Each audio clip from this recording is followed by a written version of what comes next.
పేరు అబ్బా ఈ పెళ్లి కబుర్లో పూర్తి హాస్యకథ. ఒక గ్రామంలో బుచ్చయ్య అనే వ్యక్తి ఉండేవాడు. వయస్సు దాటిపోయినా పెళ్లి మాత్రం కాలేదు. ఈ సంవత్సరం పెళ్లి చేసుకుంటాను అనే డైలాగ్ బుచ్చయ్యకు ఎప్పుడూ రెడీగా ఉంటుంది. కాని పిలిచిన అమ్మాయిలు ఒక్కసారి చూసి పారిపోతుంటారు. ఎందుకంటే బుచ్చయ్యకు చిన్నప్పటినుంచే ఓ అలవాటు. మాట్లాడే టైంలో చేతులు కూడా మాట్లాడతాయి. అదే ముక్కమీదకి ఉడికిన చేపలా మాట్లాడుతుంటాడు. ఒకరోజు మోసగాళ్లకో ఓ ఐడియా వచ్చింది. ఈ బుచ్చయ్యను పట్టుకుని డబ్బు గుంజుకుందాం అనుకున్నారు. వాళ్లలో ఒకడు తాను మ్యాట్రిమోనీలో బ్రోకర్ అని చెప్పుకుని బుచ్చయ్య దగ్గరికి వచ్చాడు.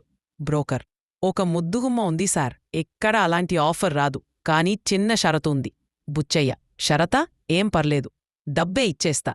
ఆమెను మొదటిగా చూడాలంటే 10,000 అడ్వాన్స్ కావాలి. లాగిన్ ఫీజు లాంటిది సార్. బుచ్చయ్య ఎటు వెళ్ళి 10,000ని తాలించుకున్నాడు. అట ఇంట్లో అమ్మవాళ్లు డబ్బులు తీసిపోయారు. బుచ్చయ్య మళ్ళీ ఎదురుచూస్తున్నాడు, అమ్మాయి ఎప్పుడొస్తుందా అని. ఒక్కసారి ఎవ్వరూ రాలేదు. చివరికి